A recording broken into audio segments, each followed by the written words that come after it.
halal dan haram itu kompetensi untuk penetapannya itu berada di pundak para ulama. Karena apa? Karena Nabi kan sudah wafat, sementara Nabi menyatakan al-ulama'u warathatul anbiya. Ulama adalah ahli waris dari para nabi. Jadi tanggung jawab menetapkan status hukum bagi suatu perbuatan mukallaf itu ada di pundak ulama. Oleh karenanya masyarakat tidak punya kompetensi untuk itu.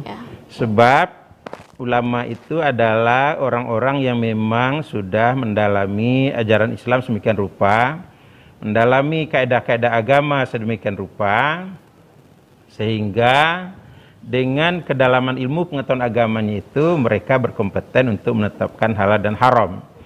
Nah, lalu pertanyaannya, sudah adakah ditetapkan oleh para ulama tentang status hukum pajak? Sudah cukup banyak di dunia ini, misalnya di Mesir. Dunia Islam ya, misalnya kita ambil contoh Mesir. Mesir itu sudah menetapkan bahwa hukum pajak itu bukan saja halal tapi wajib. Kalau halal itu bisa mubah, bisa sunat, bisa wajib. Itu halal itu. Nah, yang paling tinggi kualitas kehalalannya itu wajib. Bukan sekedar mubah, bukan sekedar sunat, tapi wajib. Wajib itu tidak untuk seluruh masyarakat, tetapi wajib itu hanya untuk warga tertentu yang telah memenuhi syarat untuk dipungut pajak darinya.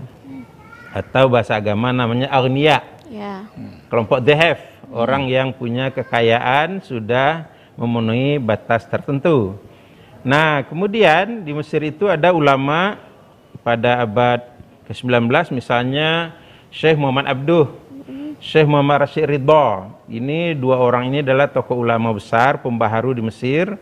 Kemudian juga mereka guru dan murid itu. Kalau kita mengenal istilah tafsir nama tafsir Al-Manar, nah itu disusun oleh Syekh Rashid Ridha, tapi isinya dari gurunya Syekh Muhammad Abduh. Nah itu di pesantren-pesantren di Sumatera terutama itu dipelajari tafsir Al-Manar itu.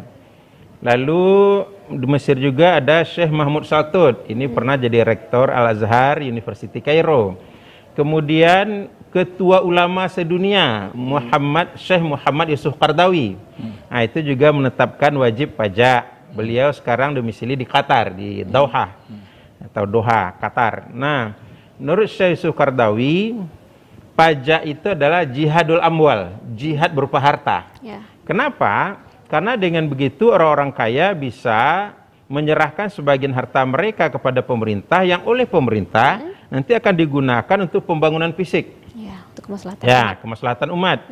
Dan kemaslahatan umat adalah tujuan diturunkannya syariat. Disebut dalam bahasa agama namanya maqasidus syariah. Tujuan dari diturunkannya syariat Islam. Jadi karena tujuan diturunkan syariat Islam adalah untuk kemaslahatan umum, sementara pajak juga adalah untuk kemaslahatan umum, berarti ini jihad harta. Jadi kalau ada orang berkata atau berpendapat bahwa pajak itu haram, itu tidak punya argumentasi yang kokoh itu.